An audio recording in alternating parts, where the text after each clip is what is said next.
Hello everybody, this is the Rabid Hedgehog, and this is my ride with the 2016 Victory Impulse TT electric bike. And let me make sure everything's working here. So let the bike boot up, and then hold for 1 second, and now the bike is on. It buzzes a little bit. You can actually feel a little bit of buzz in the handlebar that indicates that it's on. This is actually the first Victory I've ever rode, and not only is it the first Victory I've ever rode, but it's the first electric bike I've ever rode.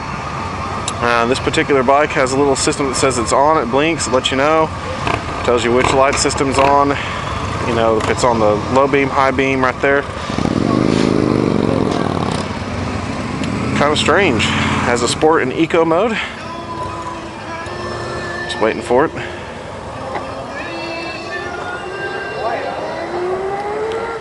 So it's like a sport bike. Now what they said is it's kind of strange. Of course, I'm being normal. This does have a clutch on it. It's kind of strange.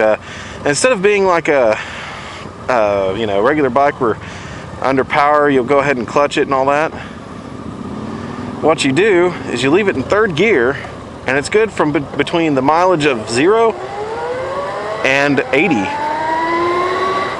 So here we go. Quiet little booger, just buzzes, that's about it.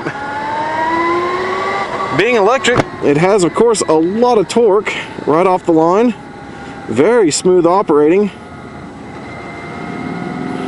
Very smooth. Let's see if I can get this mirror up a little bit. There we go.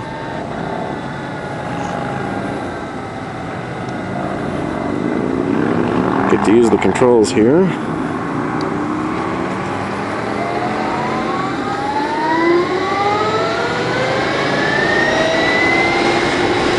This feels so weird because you don't have to shift, you just go for it and it goes. And it's so quiet at the same time. All I hear right now is wind. This mirror in the right position here where I can see something. There we go. Alright, don't shift, don't shift. You gotta tell yourself, oh, put the clutch out. Don't need the clutch. They said don't need the clutch for stopping and going. And I keep doing it because it's there. They said though that you can shift it, and it's kind of a strange shift pattern. It is a 6-speed transmission, just like most motorcycles that Victory makes. The difference is though is that your neutral is between second and third instead of first and second. So you have to down twice to get there. Power on this thing is just ridiculously weird. It's like riding, I don't know, something I've never felt before. I can't describe it right now because it just doesn't feel right. You know, you know it's there, but it just goes. All right, and then on this dashboard here, like I said, it does have your speedometer, charge setting, of course, time of day, clock. It does have a gear indicator, which I am in third right now, which is the gear you start out in. And that's actually where it started at. Of course, it's got how much watt hours you're using on your battery and your trip odometer. Let's see. On the left side is the tachometer. Now the tachometer, they told me how this works is that this bike makes better torque and better power and also better economy in an area between 3,500 and 6,500 RPMs. So that's where you're going to get the most amount of power that this bike has to offer and the best amount of economy in terms of the ride. Feel of this bike is exactly like I said. It's more like a sport bike. You're definitely tucked in, like a sport standard I should say. You're not laid over the tank like this, but you are straight up, a little bit on your wrists. Your legs are tucked in and back a little bit. I don't like the position too much, but it's not terribly uncomfortable. It's about like a Ninja 300 or one of those standard bikes like a GSXS. Actually, it's a little bit more aggressive than GSXS in terms of riding position. Okay, I'm remembering not to change the clutch or touch the clutch this time. It's so hard to not do that. I don't know if this bike has regen. I didn't ask if it did once you release it, if it regens on the engine braking. Engine braking, of course, being electric is fantastic because, you know, that's just electric motors. A lot of resistance and, you know, a lot of ability to stop these bikes down. But I mean, overall, this bike feels tight. This is the first year for this bike. I forget who Victory bought out, but they bought out another group that was producing this, and they went ahead and got it into production. And starting out this year, I believe this bike starts out fairly high. If I remember, I saw somewhere it was near $20,000, but I'm not sure. I'd have to get back with you on the comments for the price on this bike. But, you know, it is a good attempt at electric bike. I don't know what the mileage is on this bike. Unfortunately, I was looking at the charge setting. It says 68%, and it says a trip of 334.9. I am 100% sure that is not how far this bike has gone on a charge. So, you know, that's to say that there's nothing there. I did get to ride the Livewire, not, you know, in an actual setting like this where it was on the road. It was on a dyno. And this bike feels very similar to that Livewire the more I think about it. The Livewire doesn't have a clutch though at all. It's a single gear. Like I said, this one actually does have gears for some strange, deranged reason. So, so hard to not try to shift though, because you don't have to. You can just be in third the whole time. So that's kind of cool. It sounds kind of like the Bat Cycle. When you take off, all of a sudden, if you just hit it, you get that kind of screaming jet sound, which is kind of neat, actually. I don't mind the no noise. Now, when it comes to the vibration and things like that, there's no vibration at all transferred to the bars. Like I said, you can feel a little buzz, probably from the electric fans and stuff like that keep it cool whenever you turn it on. But other than that, once you're riding, nothing transposes to the bars at all. You got a good feel of the road. The bike is real tight. You know, it's very flickable. I could tell you that right now. I could definitely flick this bike and dive into corners very well. It seems to be very well balanced. I don't know where they positioned the batteries in it, but they did a good job of figuring out where to place these batteries, how to do that. And this bike definitely holds the road very well. So I'm very impressed with it right now. You know, like I said, ergonomically it's pretty simple. You've got on the right side start stop and the on switch. That on switch you can also hold to go into eco mode to get a little bit better battery life. I'm in sport mode right now.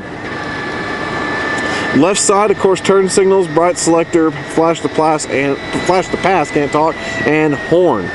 So standard affair there. On the speedometer, you've got, of course, like I said, the light indicators and things like that. So fairly standard affair there.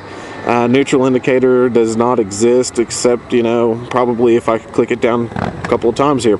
So there's no need to be in neutral. That's the kind of lovely part, but it's very weird to figure out. Shocks in the ride so far on the roads haven't been terrible. Definitely been enjoying the ride. It doesn't bounce around too much. It's not too stiff. It's not too soft. It's pretty perfect, pretty well balanced for what it's worth. I'm just kind of looking around. Got your charge port right there in the middle where the gas cap would normally go. You know, just overall very, very interesting bike to ride for sure. I don't know the weight on that. I'll promise I'll put that in the comments and let you know, because you definitely want to know what the weight is on this bike. It's light. I can tell you it's probably in the 400 range, less than 480 I would assume. If it's any more than that, I'd be shocked. Oh yeah, this thing turns. Since you don't have to worry about any shifting or anything, you just kind of keep going.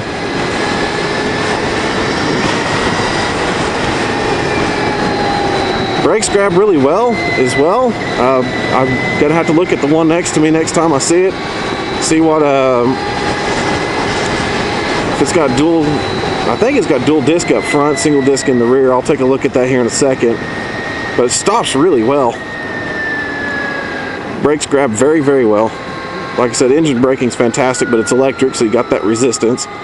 This thing just sounds so cool. I'm riding the future here, folks. This Impulse TT is the future. That's for sure. Hopefully, I mean, I don't want to dog electric bikes, especially now after riding one, because it's fantastic. Okay, definitely does have the double disc.